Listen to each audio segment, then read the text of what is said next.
This is Nightline, your tie line to the world, and this is Walter O'Keefe. Tonight, a visit to worlds strangely different from ours, the world of the future, the world of X-1.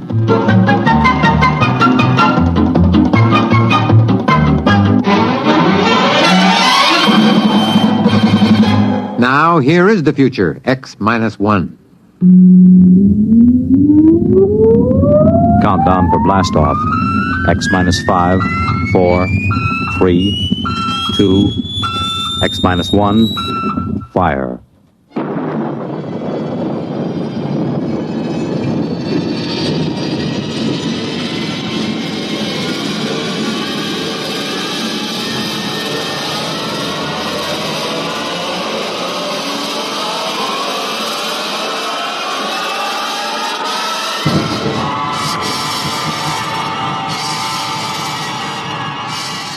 From the far horizons of the unknown come tales of new dimensions in time and space. These are stories of the future, adventures in which you'll live in a million, could be years, on 1,000 maybe worlds. The National Broadcasting Company, in cooperation with Galaxy Science Fiction Magazine, presents X minus one.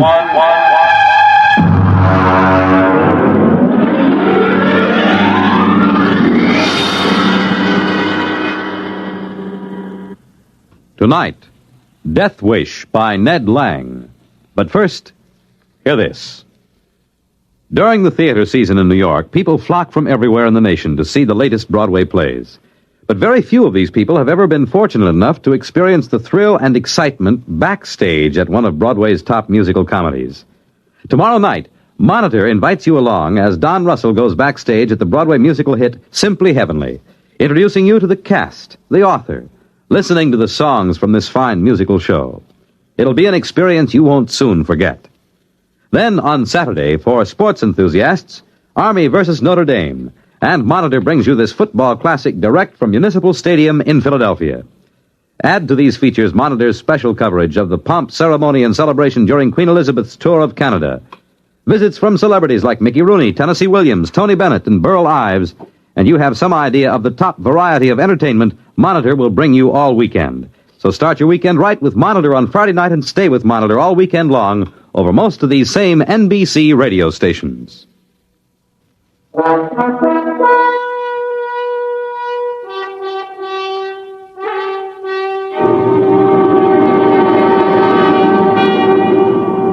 And now, X-1, and tonight's story, Death Wish.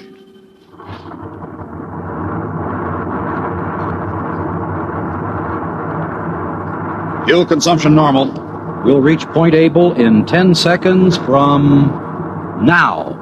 9, 8, 7, 6, 5, 4, 3, 2, 1. Cut. Well, gentlemen, we're on our way to Mars. Mr. Radchick, give me a 30-second warning before we reach Point Baker. Very well, Captain. Now, Mr. Watkins, what's the condition of your engines? Don't you worry about my engines. The Deidre may be a cantankerous old crate, but she's good for another 5 or 10 round trips to Mars. You can lay to that. Look at him, Captain. If anybody criticizes his engines, you can actually see that walrus mustache of his bristle. Listen, Radchick, I've had about enough of these personal remarks of yours.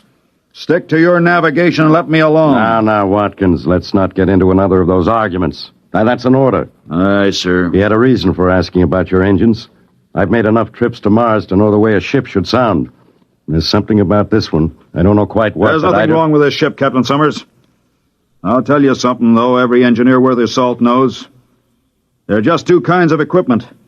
The kind that fails bit by bit, and the kind that goes all at once. When something happens to the Deidre, you'll know it right away. You won't have to ask. Or maybe so. But I wonder if our cargo didn't shift on the takeoff. Mr. Radchick, would you be kind enough to check on it? You bet, Captain, right away. You worried about that new Farrington computer we're carrying, Captain? Oh, not worried exactly, but it's a responsibility. That thing is by far the largest, heaviest, most delicate piece of machinery ever transported in space. It's an evil thing. with its blinking eyes and scheming brain. I'll be glad to get to Marsport and get it off the ship. And so will I, Watkins, but not quite for the same reason. I don't quite share your feelings about the personality of machines. That's because you don't know anything about them, Captain. I do. And I don't like that computer thing back there in the hold. All in order in the hold, boss. Cargo hasn't shifted. All right, Mr. Ratchet. Maybe I'm borrowing trouble, huh? 30 seconds to Point Baker, sir. Very well. Strap yourselves on the acceleration couches again. You sure you don't read anything, Mr. Watkins? Not a thing, sir. I'll vouch for every bit of equipment on the Deidre. 15 seconds to Point Baker. Prepare for new acceleration. Engines ready for firing, sir. 10, 9, 8. We fire for 7, exactly 5 seconds 6, on reaching Point Baker 5, for maximum acceleration. 4, 3, 2, 1. Fire! That's 5. It didn't cut off. We're over-firing. My fuel! Of course, we'll be off course. The switch doesn't respond. Emergency cutoff. Hit the emergency. I can't move my arms. Acceleration. Stop it! Stop the rockets! My arms so heavy. If I could just reach the cutoff switch. There. What happened? We're on emergency lights. We blew the generator. Of all the lousy things to happen. What was it? Main firing circuit. It fused on us. Metal fatigue, I'd say. Must have been flawed for years. When was it last checked out? Well, it's a sealed unit, Captain. It's supposed to outlast the ship. Absolutely foolproof. Unless it's flawed. Now, don't go blaming it on me. Those circuits are supposed to be X-rayed, heat-treated, fluoroscoped. You just can't trust machinery. How are we on fuel? Not enough to push a kiddie car down Main Street. If I could just get my hands on those factory inspectors... Mr. Radjic, how does this affect our course? I'm computing it now. Well, hurry it up. I'm working as fast as I can. Mr. Watkins, can we fire those rockets on manual? Sure we can, but we only have enough fuel for about a 3-second burst. It'll mean a crash landing. We'll worry about that when we come to it. Well, Mr. Radjic? This kills us, Captain. We're going to cross the orbit of Mars before Mars gets there. How long? Too long. Captain, we're flying out of the solar system at just under the speed of light.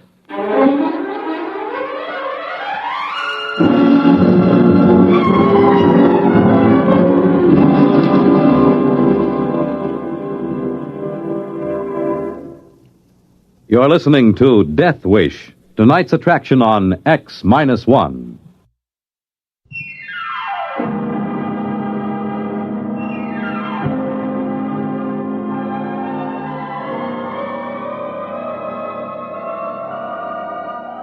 Now back to X-1 and Death Wish.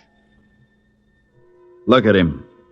Look at how he sits there staring at nothing.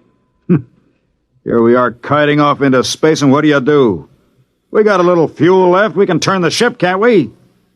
Look, you are a navigator, aren't you? I am, Mr. Watkins, and for your information, if I plotted my courses the way you maintain your engines, we'd be plowing into the middle of Australia right now. Why, you little company toady. At least I got my job honestly. Not by marrying the owner's daughter. Why, you dirty old man, Stop it, both of you. No more of this now. I give the orders here. All right, then give some. Tell him to plot a return curve. This is life and death. All the more reason for keeping our heads. Mr. Ratchet, can you plot such a course? It's the first thing I tried. On the fuel we got left, there isn't a chance.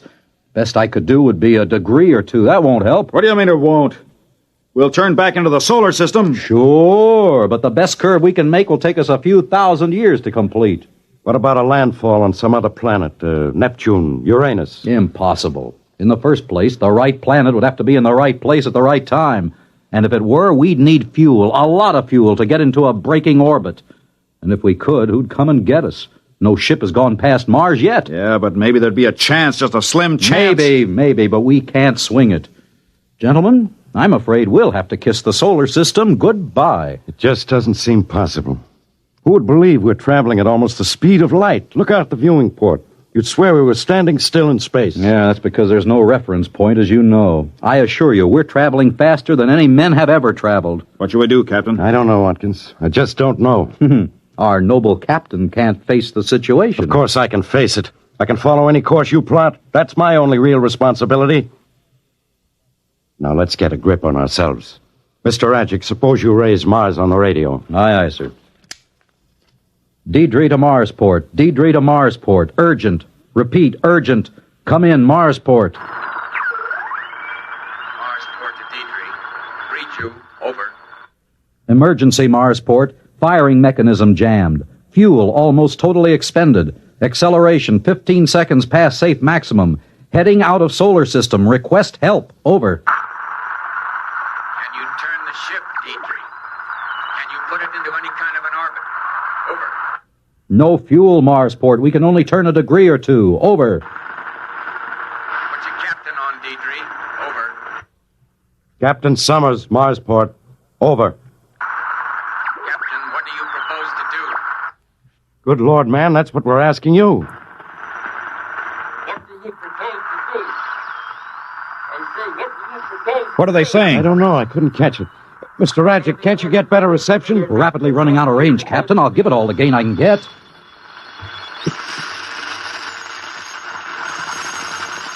to Deidre? Marsport to Deidre. Can you read me? There they are. Shut up. Deidre, what can you do for us? Over. Captain, we can't think of a thing. If you could swing into any sort of orbit, We can't. I told you that. under the circumstances, Captain, you have the right to try anything at all. Anything, Captain. Oh, that's nice of them. What do they expect us to do? Complain to the company? Listen, Marsport. Marsport, do you still read me? Over. Read you faintly. Go on, but hurry. I can think of just one thing. We could bail out in spacesuits as near Mars as possible. The Diana is laying over there, isn't she? You could have her pick us up. Over. Sorry, Captain. You're confused. If you left your ship, your momentum would not be affected. You and your crew would continue through space at the same rate as the ship. Over. Of course, I wasn't thinking. I have it. Send the Diana out to intersect our course. Maybe we can find some way to transfer. My navigator will help you plot the intersection. Over.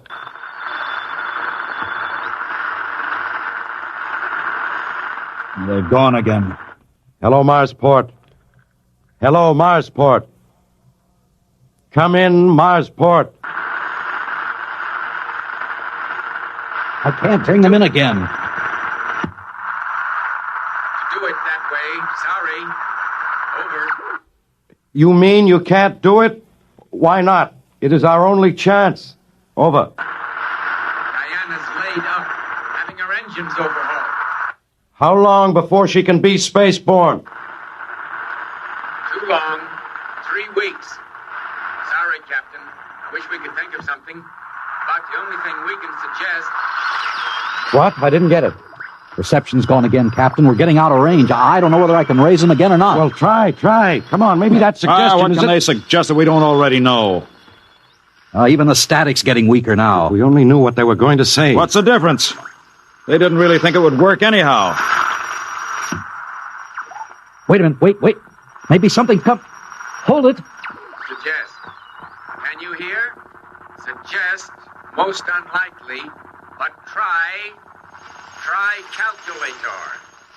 Try calculate. They're gone. For good this time. I heard what he said. The calculator. Does he mean the Farronson computer in our hole? Yes, I see what he meant. The Farrenson's a very advanced job. No one knows the limits of its potential. He suggests we present our problem to it. That's ridiculous. The problem has no solution. It doesn't seem to, but the big computers have solved other problems that seem to have no solution. No, we can't lose anything by trying. Yeah, not as long as we don't pin any hopes on it. That's right, we don't dare hope. Mr. Watkins, I believe this is your department. What's the use? You say don't hope, but both of you are hoping anyhow. You think the big electronic god is going to save your lives? Well, it's not. Well, we have to try, man. Who says we do? I wouldn't give it the satisfaction of turning us down. Are you implying that machines think? You bet I am, because they do. No, I'm not out of my head. Any engineer will tell you that a complex machine has a personality all its own. Do you know what that personality is like? It's cold, withdrawn, uncaring, unfeeling. A machine's only purpose is to frustrate desire and produce 2 problems for every one it solves. And do you know why a machine feels this way? You're hysterical. Oh, no, I'm not. A machine feels this way because it knows it's an unnatural creation in nature's domain. It wants to reach entropy and cease. It's a death wish. A mechanical death wish. Gibberish. Watkins, are you going to hook up that computer? Oh, sure, I'm human. I keep trying. I just wanted you to understand that there's no hope. I'll get it warmed up. We better watch him. He'll be all right. Maybe. He's blaming the situation on a machine personality now, trying to absolve himself of guilt. It's his fault we're in this spot. An engineer's responsible for all equipment. What's the good of blaming anybody? None, I guess. Personally, I don't much care. This is as good a way to die as any. Better than most. Don't talk like that. Why not? Death in space is an appealing idea in certain ways. Imagine an entire spaceship for a tomb. And you have a certain choice in how you die. Thirst, hunger, heat, cold... Shut up! Now that's an order. This is your first real emergency, Captain. And you're responding like a stunned ox. Wake up! You can't live with joy, at least try to extract a little pleasure out of your die. Shut your mouth. Well, gents, your little tin god's ready and waiting. Anybody care to make a burnt offering in front of it? Have you given it the problem? Most of it. You two have to punch up your own details. Position, elapsed time from maximum acceleration, water, oxygen, food. All right. Come on, Ratchik. Did you tell it we want to return to Earth alive? Oh, yes, it loves that part.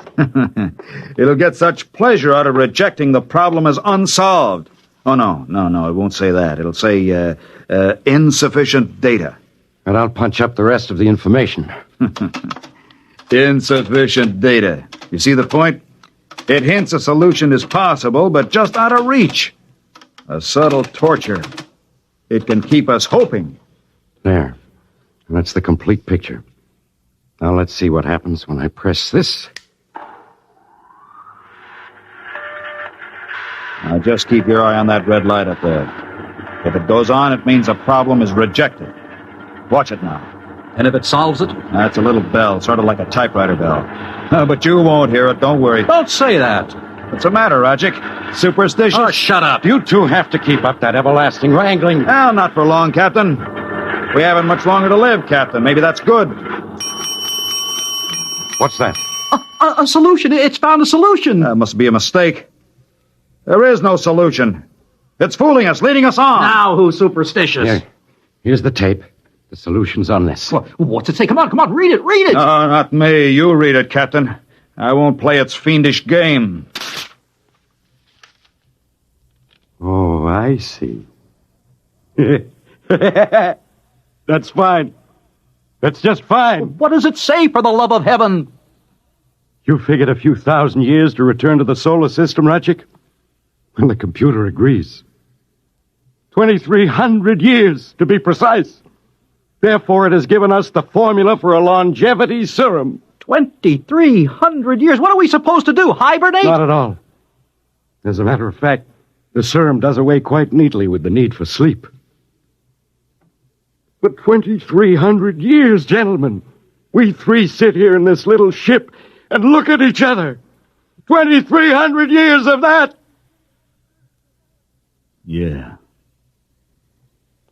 Yeah, that's just the sort of thing a machine would do.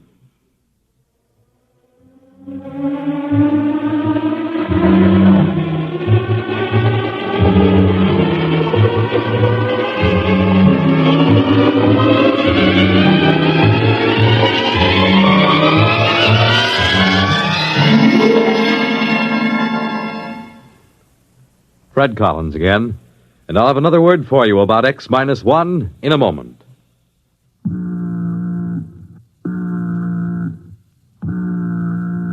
That how you feel, blue and miserable with a deep-down cold? Listen. Every second someone takes it for the miseries of a cold. Millions more take bromoquinine. Every second someone takes it for the miseries of a cold. Bromoquinine. More people have taken more bromoquinine cold tablets for more complete relief than any other cold tablet ever sold. You could use aspirin or cough syrups or nose drops all day and not get bromoquinine's relief. Bromoquinine works to relieve stopped-up nose, body aches, fever, irregularity, the blues, and headache, too. Yes, more complete relief for even virus colds. For bromoquinine is the only cold tablet sold with wonder-working quinine and 5 medicines health-fortified with vitamin C. Remember, Every second someone takes it for the miseries of a cold. Millions more take bromoquinine. get bromoquinine brand cold tablets. You have just heard X-1, presented by the National Broadcasting Company in cooperation with Galaxy Science Fiction Magazine, which this month features You Were Right, Joe, by J.T. McIntosh, the story of a time traveler who, going into the future, hardly expected to encounter a Neanderthal man. Read it in Galaxy Magazine on your newsstand today. X-1 has brought you Death Wish, a story written by Ned Lang and adapted for radio by William Welch. Featured in our cast were Ralph Camargo as Watkins, Maurice Tarplin as Captain Summers, Walter Black as Ratchek, and Joseph Bell as the radioman. This is Fred Collins speaking. X-1 was directed by George Voutsas and is an NBC Radio Network production. There's excitement in the air at night, and Nightline brings it to you. Hear Nightline with Walter O'Keefe, next on most of these NBC stations.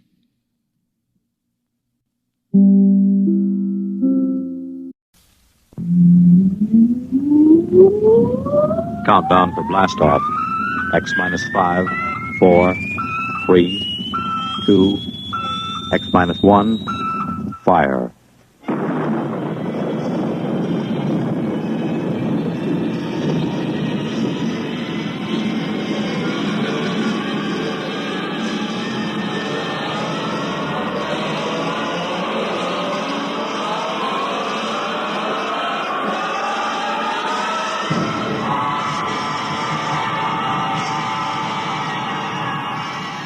From the far horizons of the unknown come tales of new dimensions in time and space. These are stories of the future, adventures in which you'll live in a million, could be years, on 1,000 maybe worlds. The National Broadcasting Company, in cooperation with Galaxy Science Fiction Magazine, presents X-1.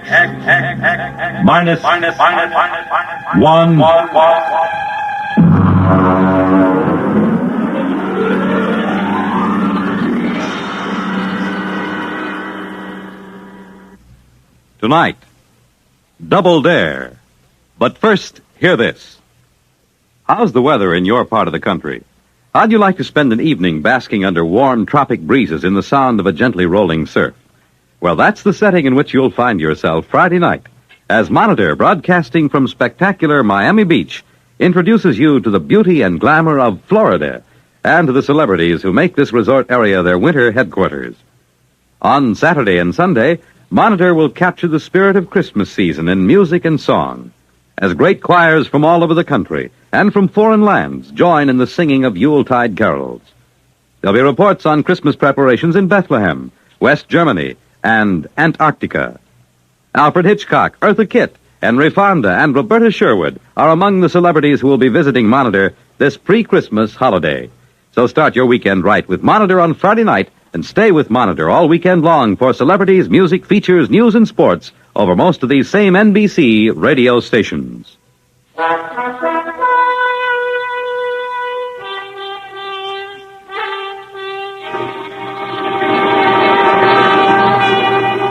Now, X-1, and tonight's story, Double Dare.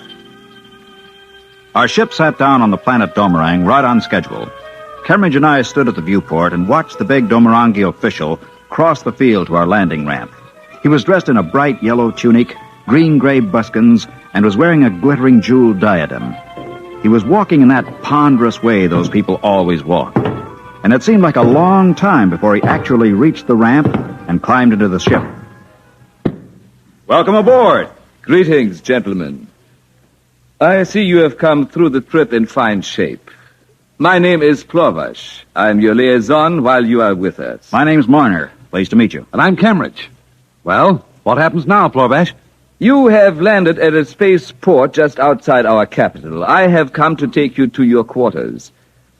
We are providing you the finest accommodations our planet can offer. We want your working conditions to be of the best. Glad to hear it. The actual test will begin as soon as you wish. May I offer you good luck? Oh, we won't need it. It's not a matter of luck at all. It's brains. Brains and sweat. Very well. This is what you are here to prove. It ought to be amusing in any case, whatever the outcome may be.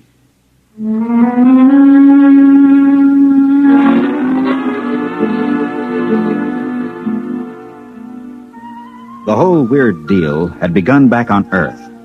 And it started where most arguments like this start, in a bar. Cambridge and I are top engineers back home, and when this visiting Domorangi made a few cracks about our civilization being second-rate in technology, we made a few choice remarks about his own technology. Well, the thing got to the news agencies and created quite a stir. It finally led to a regular interplanetary controversy over who had the best technical brains, Earthman or Domorangi. So, here we were, Cambridge and I, sitting in an alien hotel room millions of miles from home, staring glumly at the walls.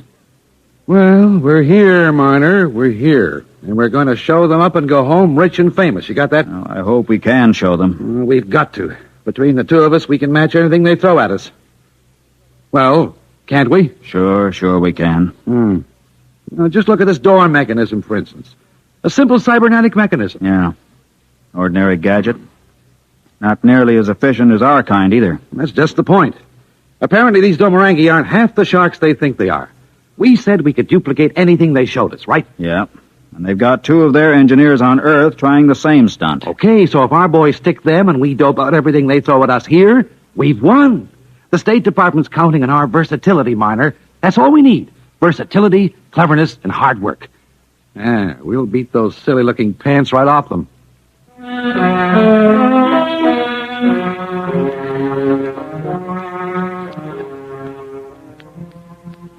Cambridge always did remind me of a football coach talking to his players at halftime. But at the moment, I was glad of it. I needed reassurance, and his own confidence was infectious. I cheered up, and by the next morning, we were ready to begin our part of the test. Plorvash came to see us again. Well, good morning, Plorvash. Good morning, gentlemen. According to agreement, we have equipped our most modern laboratory for you. We will give you two preliminary problems. When you have dealt with them, if you can deal with them, we will give you a third problem. And if we fail on any of them? Why, then we shall have proved our point. Fair enough. But suppose we deal with all three, Plorvash. How do we win this thing? Do we just go on with your projects until we miss? Oh, no. According to the agreement between our governments, the test is limited to 3 problems only. The same is true for our team on your planet. We consider that if you do indeed complete all 3 projects, you will have demonstrated your ability. I don't like the way you say that. What's up your sleeve? Sleeve? I do not understand the idiom. Never mind. Doesn't make any difference anyway. Just let's get started and prove our point. Yes. I myself am most anxious to observe your attempts.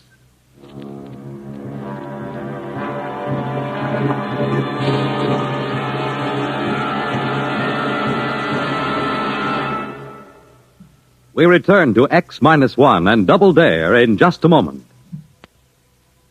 Double Dare. The lab that was to be our workshop until we won or lost this contest was a sumptuous place.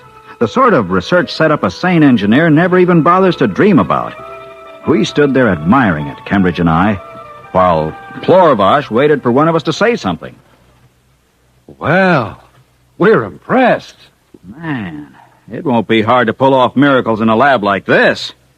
You're making it easy for us, Plorvash. We are honest people. If you fail, it cannot be blamed on poor working conditions. Okay. When do we start? At once. Observe your first test. What, that little plastic bottle? The contents. It is a depilator.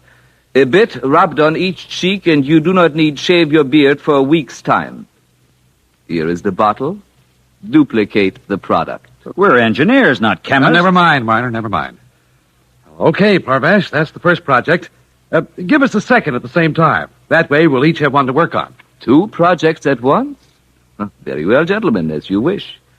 The second is a trap for small house pests. Oh, like our mouse trap, huh? Oh, I do not know your mouse trap, but this is a most ingenious device.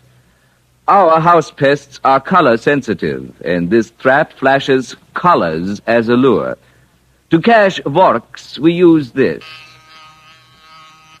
For flames, we activate this device. And so on. Well, as you can see, it is most versatile. We have supplied you with an ample number of vermin of different sorts. They are in cages there at the rear of the laboratory. I believe you have everything else you need. You mean this is all? Duplicate these 2 products, if you can. Okay. And we'll let you know the moment we finish. Yes, do that. I didn't like the way he looked when he said that. There was a catch to all this somewhere, but I didn't have time to think about where it might be. Cambridge and I went to work on our project at once. It wasn't nearly as hard as it should have been. Within 4 days, we summoned Plorvash back to the lab. Do you mean to say you have finished already? Naturally. Stay where you are, Plorvash. I want to show you something. All right, Cambridge, activate the trap. Check. All right, stand back. I'm going to open the cages. Oh, no, don't. Those vermin, they'll be everywhere. Too late. Here they come. Oh, but you're mad. But they'll be everywhere. Close that door. Stand where you are and watch. You see? See that? But that is impossible. All running to the same place. Our trap. Look at that. They're in. Every last one of them. Remarkable. Yeah. We've improved on your model. We've built a better trap. Your model only deals with one species at a time. Ours handles every variety. It really is rather surprising. I suppose now you want to know about the depilator. That was easy, you know. With the equipment you gave us, chemical analysis is a snap. But I'm afraid we've improved on the original model here, too. You have? In what way? They're used at the proper strength. This depilatory of ours can last indefinitely. The effect seems to be permanent. Indeed. This is a fairly impressive performance, gentlemen. You may be interested to know that your counterparts on Earth have also passed their first 2 tests successfully. Oh, well, good for them. So, it all depends on the 3rd test then, huh? It does indeed.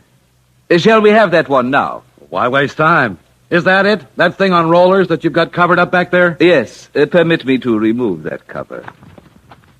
A machine of some kind. I recognize a type of piston valve, relays, tubes, rods. Let me plug it in for you. Here is the outlet.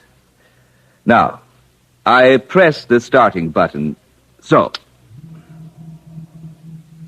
What does it do? Suppose you remove the plug from the outlet. All right. There. Hey, it's still going. Gentlemen, this is our power source. We use it for transportation and similar things. Duplicate it. This is your 3rd problem. Well, we'll give it a try. I shall be most interested in the results. Most interested. Good day. Cheers.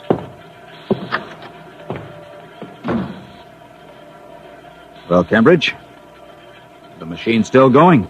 Yeah, I see. I wonder, can we build a perpetual motion machine?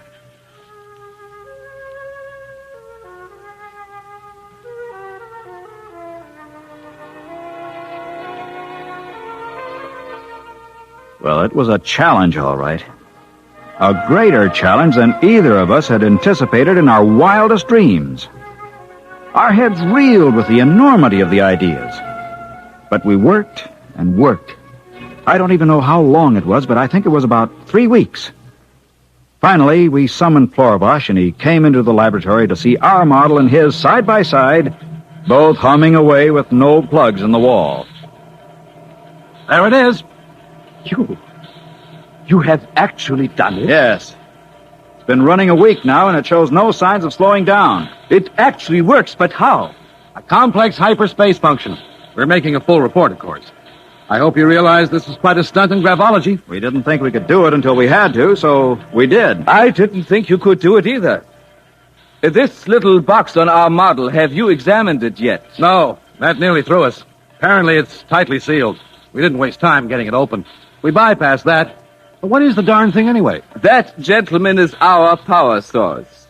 Your what? A photoelectric amplifier that should keep the model running for, another 2 weeks. Then... Then what? Don't you see? We do not have a perpetual motion machine. We have hoaxed you into inventing one for us. What? We didn't really think you could. It took our best minds to rig up a model convincing enough to fool you. Well, I'll be... That does it. That invalidates the whole agreement. Well, now that we're through, we'll take our machine and go back to Earth. I am afraid that is not possible. What? By a statute in effect here for more than 700 years, any research done in a government lab is automatically the property of the Domarangi government. I am sorry, but I shall have to confiscate your project, gentlemen. We'll see about that. Furthermore, we are forced to confiscate you yourselves. We need you to instruct us on how to build these machines. Sorvash, Earth won't let you pull a trick like that. This is cause for war. I doubt it. Why should a terrible war come about for the custody of 2 men? I demand to see our consul. Of course. That is your right, I suppose. I will arrange it.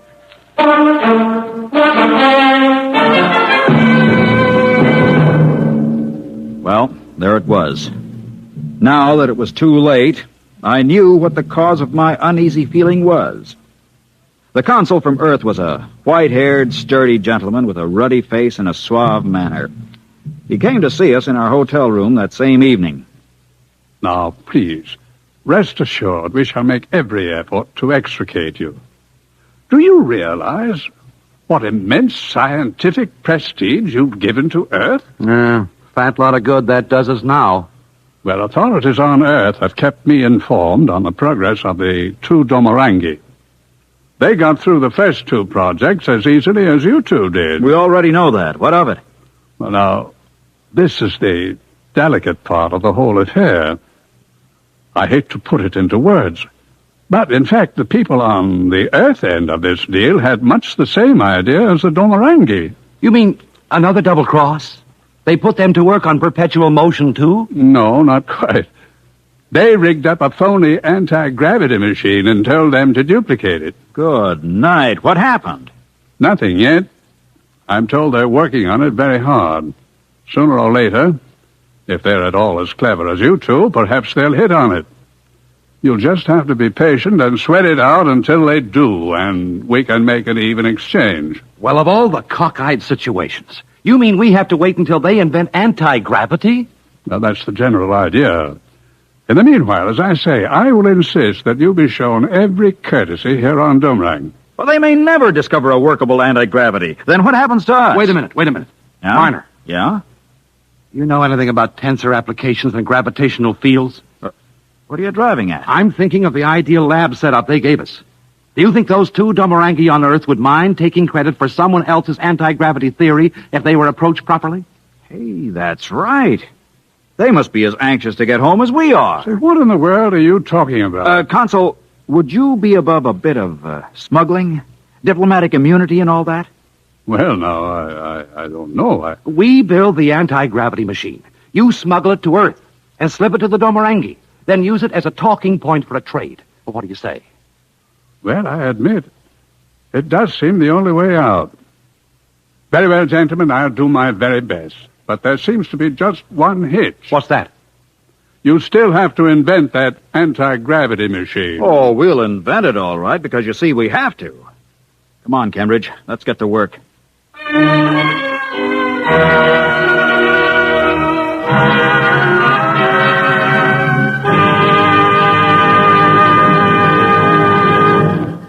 Fred Collins again. I'll have another word about X-1 in just a moment.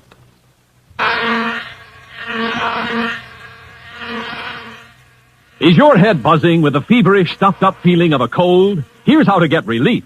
Every second someone takes it for the miseries of a cold. Millions more take bromoquinine. Every second someone takes it for the miseries of a cold. Bromoquinine. More people have taken more bromoquinine cold tablets for more complete relief than any other cold tablet ever sold. Because bromoquinine is the only cold tablet sold with wonder-working quinine, nature's own miracle drug, and 5 other medicines, health fortified with vitamin C. Science has never found a real substitute for quinine. It helps bromoquinine do more. Bromoquinine works to relieve stopped-up nose, body aches, fever, irregularity, blues, and headache, even of virus colds. Remember, every second someone takes it for the miseries of a cold. Millions more take bromoquinine. Get bromoquinine brand cold tablets. You have just heard X-1, presented by the National Broadcasting Company in cooperation with Galaxy Science Fiction Magazine. Galaxy Magazine's science editor, Willie Lay, discusses medical problems of space travel in the current issue of Galaxy. Read Willie Lay's article as well as the many thought-provoking stories similar to tonight's tale of fiction based on facts of the future. Galaxy Magazine, on your newsstand today. Tonight, X-1 has brought you Double Dare, a story from the pages of Galaxy written by Robert Silverberg and adapted for radio by William Welch.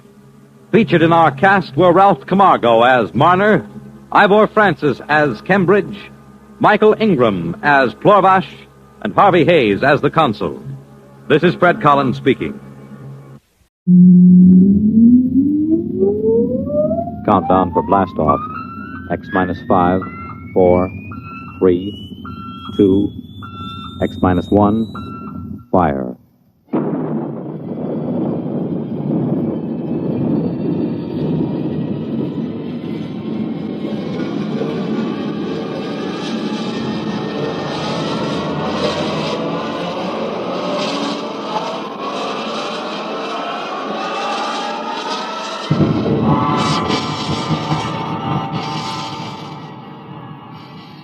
From the far horizons of the unknown come transcribed tales of new dimensions in time and space.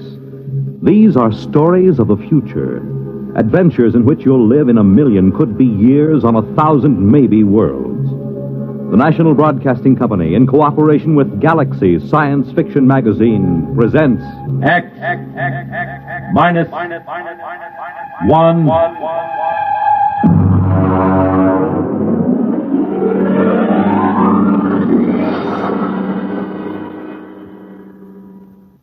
Tonight, the time is 1965. The place, a golf course. The story, open warfare.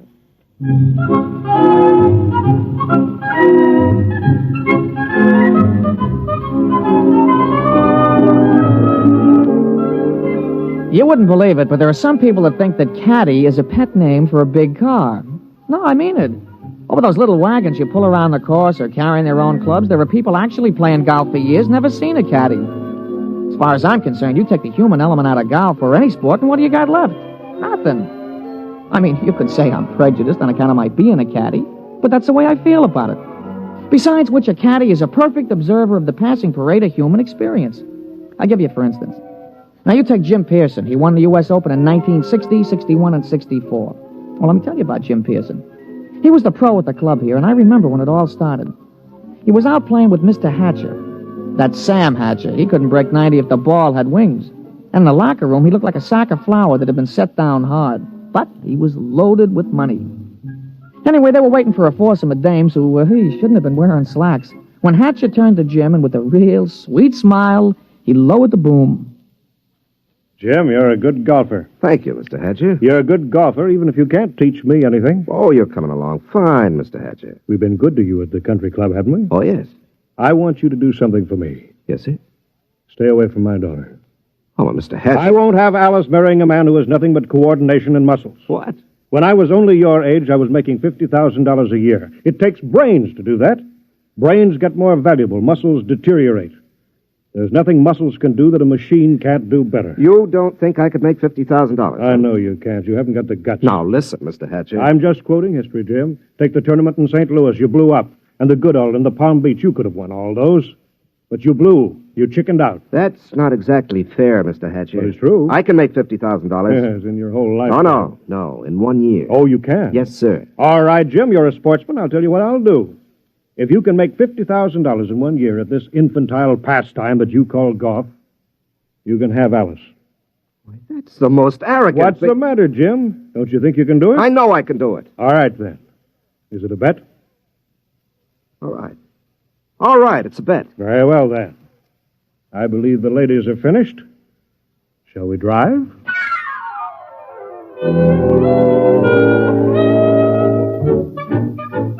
Naturally, old man Hatcher set a trap for him. And I guess it worked pretty good, too. Jim knew I heard the whole thing, so he used to talk it over with me. Hey, I've been doing real good this season, Mr. Pearson. Sure. Been away on the whole circuit. I haven't seen Alice more than 1 day at a time in the last 6 months. You, hear from Miss Hatcher? Oh, yes. Yes, I got a telegram right after I won the first tournament. It said, and I quote, "I won't be bought and sold. Signed, Alice." She found out about that bet, huh? Yeah, I'm sure her father made sure she did. Wouldn't it frost you? It did. It cost me $5,000 in tournament money, and then I just got mad. You know, the cold mad, the kind of mad that puts 20 yards on your drive? Yeah, I know what you mean. Sometimes when I get sore at the caddy master, I go out to the driving range. Bango! Every time you hit it, you got it right between his eyes. Yeah, that's the idea. Every time I slam a ball down the fairway, I feel as if I've just belted Hatcher right behind the ear. You, still figure you got a chance? Oh, I'm going to get that $50,000 this year, all right. I'm going to win the U.S. Open, and that's worth $25,000 in cash plus vaudeville appearances or Ed Sullivan's television show or something. And I'm going to take the money and I'm going to lay it in front of Alice and I'm going to say, I wasn't buying you. I was buying the right to tell you I love you.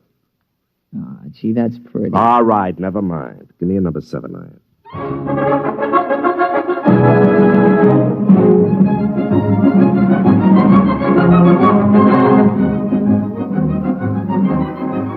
Jim Pearson sure was burning up the circuit.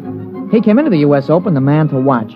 The day the tournament opened, Jimmy Cannon had in his column, "You are Jim Pearson, the hard luck boy with the velvet swing." It was real philosophical. All the sports writers picked him to win. And then Saul showed up. We was on a practice tee. Jim had been sharpening up his number 1 wood when all of a sudden the gallery took off like a batch of big birds. They were around another tee about 100 feet away. Jim knocked off and the two of us strolled over. Hey, that's some swing. Who is that, Pete? I never seen him before. His name's Saul. That's some swing. Yeah, he's no amateur. I've never seen him on the pro circuit. Hey, Mr. Pearson, look at the caddy. 280 yards down there. That ain't what I mean. Look, he's got a ball bag in his hands. Now watch. Oh, that's a good catch. He caught that ball right in the bag. Mr. Pearson, that caddy didn't move that sack. That ball dropped right in 280 yards away. Oh, it's an accident. Yeah, look, it happened again. He's a trick shot artist. Wait till he gets into competition. I don't know. He just hit another one, dead center. Oh, there isn't anybody that good. Not even old Joe Kirkwood. Quite a spectacle, eh, Jim? Oh, hello, Hatcher. Must be unnerving to watch something like that. I can stand it. But will you be able to stand it when the going gets rough? Will you blow up like you always do? It'll be too bad just when you're so close. Don't worry about me. I'm not. I imagine Saul will take care of that. Oh, you know him? I brought him here. My own personal entry. He's going to beat you out of the open. But he's got something to learn. Look at him. Just a dumb country boy who never saw a golf club till a few months ago. I think he might teach you something, Jim.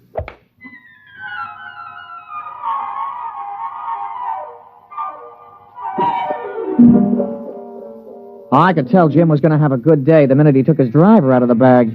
He took his practice swings, and they went around clean, grooved, and loose. Would have bet my shirt on him. As a matter of fact, they did. The crowd was sympathetic. They wanted to see him burn up the course. Well, Pete, we all ready? Yeah. What's this? New kind of golf ball? Oh, yeah, a young fella from the A.B. Wells Sporting Goods Company. He slipped me a fin to talk you into using these balls. Well, I don't know. They any good? Yeah, I figured. They guaranteed they had 20 yards to every drive. I sure could use 20 yards. Well, he's going to come around to see you later. He wanted to sign you up for testimonials and advertising and things. You know, the golf ball used by Jim Pearson when he won the U.S. Open, that kind of thing. There's a lot of dough in it. Well, we'll give it a try. Let's tee up.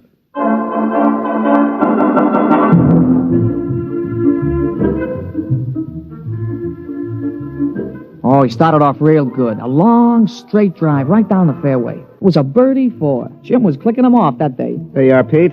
34 and a 32 for 66 on the 18. 6 birdies, 12 pars. Yeah, 3 more rounds like that should win easy. Hey, how were the new golf balls? Huh? Oh, fine. You know, they aren't kidding. It does average out about 20 yards longer on the drive. I'll have to get a couple more dozen.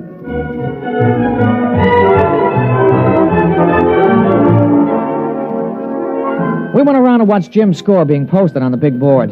Most of the field was still out, but he was ahead of the closest competitor by 3 strokes. Who's that? Oh, somebody coming down the 18th. Must be a hot round. I'll be posting it in a minute. Ah, Saul. Yeah, you see, there he is, walking through the crowd. Yeah. Well, here comes the secretary with the score. Hey, Mr. Pearson, look at it. 32 and 32, 64. 64? That's a new course record. Yeah, well, it's only the first round. New course record. Look at that. 3s and 4s, 3s and 4s. He ain't over 4 for the whole day. What's the matter, Jim? You don't look well. 1 round is not a tournament. Well, comfort yourself while you can. Saul's just getting warmed up. He's that mythical thing, the perfect golfer.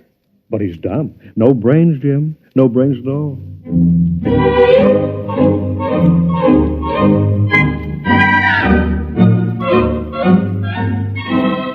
Naturally, in the sports broadcasts and the newspapers, Jim could have been playing on a miniature golf course at Asbury Park, New Jersey. The big news was Saul. They all called him Silent Saul. The odds the boys in the shower room played around with on Pearson took a dive, and you couldn't get even money for Saul. The next morning, Jim's gallery was pretty small. When he stepped up to the ball, there was a smattering of applause like a matinee just before they closed the show. But his drive was as straight as the day before and longer by about 20 yards on the average. Hey, that's a nice putt, Mr. Pearson. Yeah. Who's that? That's Saul, I'm afraid. He's coming around behind you. Well, he's going to have a big fight.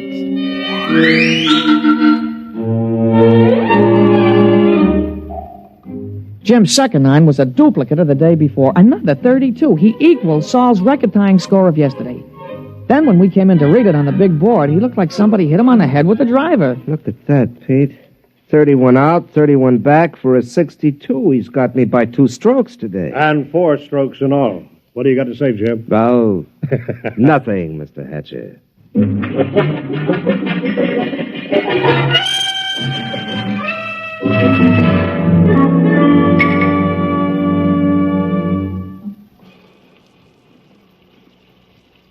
Throw me the soap, will you, Pete? Yeah, sure, Mr. Pearson. Yeah. Thanks. You know, there's something wrong, Pete.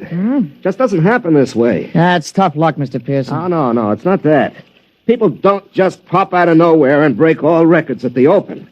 Men don't take up golf and become perfect golfers in a month. He's got to have some weakness. Well, if he has, he ain't shown it yet. Well, I've got to find it.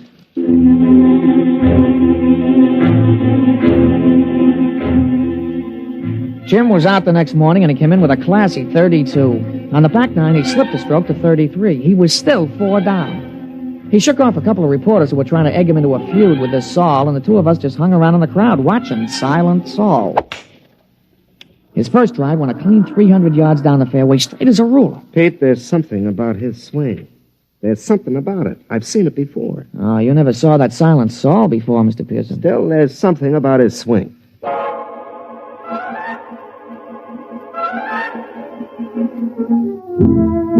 On a follow-up shot, Saul had about 240 to go. He took a club from his bag and took a few wiggling gestures, set his driver behind the ball, and swung. Pete? Did you see that swing? Those wiggles? Yeah, well, a lot of guys do that. Yeah, but it's unnecessary.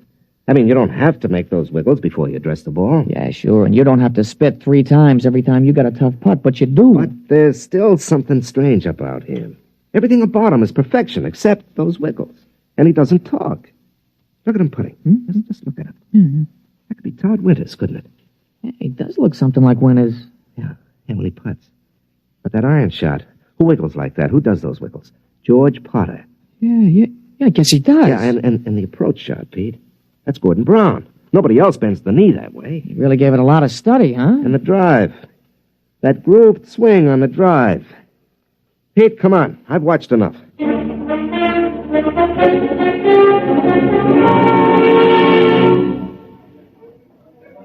Ah, Pearson, a 63, I see. You're 6 strokes behind with 1 round to go. You want to give up now? I don't think I will. I think we'd better talk about it privately. Well, that won't be necessary. Well, it doesn't matter to me, but I know that Saul is a robot. So you think he's a robot? Isn't he? Of course he is. How does it feel to be beaten at your own game by a mindless machine? Oh, you haven't won yet. The golf ball takes some funny bounces. How did you find out about Saul? Oh, Saul is a lot of things, but none of them is Saul. He's Todd Winters, George Potter, Gordon Brown, and his drive, that's me. You copied it after me. Take us away and there's nothing left. Tell me, how'd you do it? Money can do anything. All it needs is a purpose. We've been working on colloidal brains up at our place. Our new miniature atomic power plant is ideal. You throw in some sensory mechanisms, some relays, feed in analysis of a slow-motion pictorial study. And you have a golf machine. Must have cost hundreds of thousands of dollars. Closer to $1 million. $1 million? $1 million to keep me from winning $25,000? Don't you think that's unfair? Unfair? You listen to me. Nothing is unfair that doesn't break the rules. And the only rule worth remembering is this, that the best man always wins. You mean the best machine? A machine is only an extension of a man, like your golf club. I don't happen to be endowed with golfing muscles and responses. You do. Those in your golf clubs let you hit a ball farther and straighter than anybody else. Saul lets me hit a ball farther and straighter than you do. It's as simple as that. Oh, no, wait a minute. That wasn't the bet. The bet was that I couldn't make $50,000 in a year. Maybe it was your bet. It wasn't mine. I bet that I could beat you at your own game. I don't think that you're good enough for Alice. You're not smart enough, not man enough. Should I let a few well-distributed, well-trained muscles blind her to what you really are? And what's that? You're a quitter. You can't stand pressure. You're no competitor. If you can't win at your own game, you can't win at anything else. Suppose I win tomorrow. 6 strokes back? Playing against the perfect golfer? Suppose. Then I'd have to admit I was wrong. You have my word on that. And you could also have Alice, if she wants you.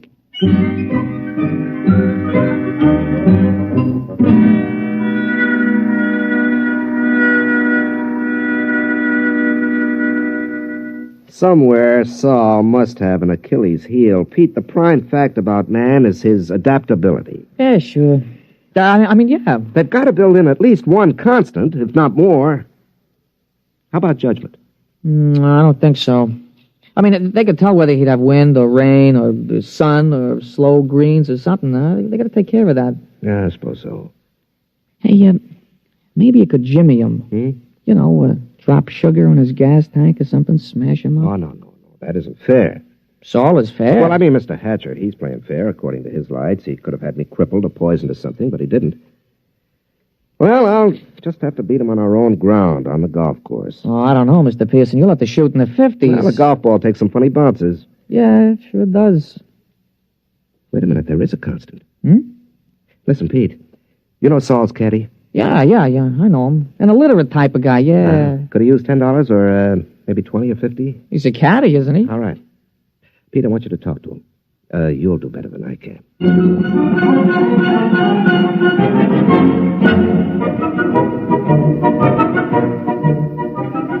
The management of the tournament is no fool. They know which side their television rights are butted on, and they had Saul and Jim paired for the final round. Jim's drive took a tail-end hook. It dived into the rough behind a clump of trees. It wasn't a very happy start. Saul took a ball from his caddy, teed it up, and settled himself.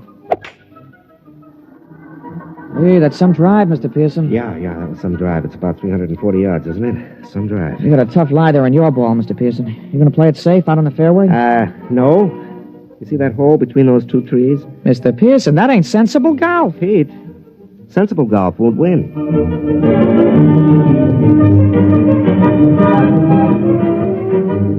Well, he made it. The ball went through the opening and rolled to a stop just in front of the green. Saul's easy 4-iron shot was dead on the pin all the way. What? It hit the back edge of the green and hopped into the rough. Jim took an easy putt for a birdie, and Saul's recovery was long, and 2 putts gave him a par. Well, that's one of the strokes I need. And that's the way it went. Jim's game sparkled, and Saul's game kept finding trouble. For the first 9, Jim came in with a scorching 30, while Saul came in with a 33. Kept on like that. Saul kept overshooting the green. They came into the 18th hole with Saul still 2 strokes up. Now, look, don't you worry, Mr. Pearson. You're going to tie him for sure. Oh, that's no good, Pete. By tomorrow, his game will be on again perfectly. Jim's drive sliced behind a fringe of trees. He had to shoot blind. He made it on the green, about 25 feet from the cup. Okay, Pete. This is it. Saul's in for a 5. Don't you worry, Mr. Pearson. Don't you worry. Okay, I won't. He lined it up. He studied the green. He noted the slope and the lay of the grass. And then he stroked the ball. We did it, Mr. Pearson. We did it. You're the new U.S. Open champion.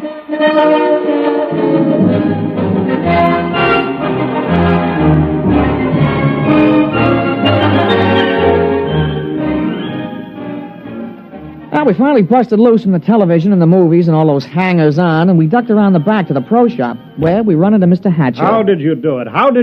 Well, Mr. Hatcher, under extremely restricted sets of circumstances, a machine is better than a man, but over the long run, over the gamut of situations, a machine doesn't have a chance. Just can't compete. I still don't understand. It cost $1 million. $1 million. Here, have a souvenir. You can take this golf ball. No. Look at it. That's the ball Saul was using. What? Mm-hmm. Well, that's another brand. That isn't Saul's regular ball. That's right. It's a new one. Guaranteed to add 20 yards to the average drive. But that's unfair. Well, your robot was built in with one constant. It had to be a golf ball. Well, it just couldn't adapt to a better ball. But that's not fair. Why, that's... Well. Uh-huh. How about... There are no perfect golfers, Mr. Hatcher. There are only good ones and better ones. But, well, I've been thinking about this robot of yours, and I'll be around in a few days to talk to you at your office. Huh? About what? Well, I'm sure you don't want to support your son-in-law for the rest of his life. And I have $50,000 to invest in business making robots. Useful robots. And leave golf to the men. They're better competitors. Now, if you'll excuse me, Mr. Hatcher, I've got a telephone call to make to your daughter.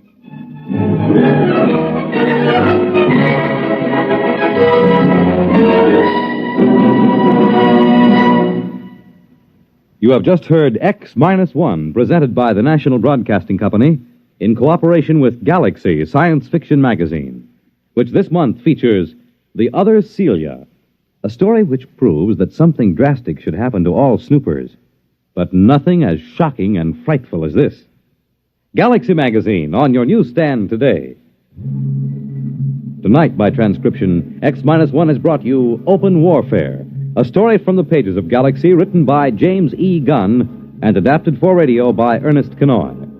Featured in our cast were Jack Grimes as Pete, Larry Haynes as Jim, and Wendell Holmes as Mr. Hatcher. This is Fred Collins. X-1 was directed by Daniel Sutter and is an NBC Radio Network production.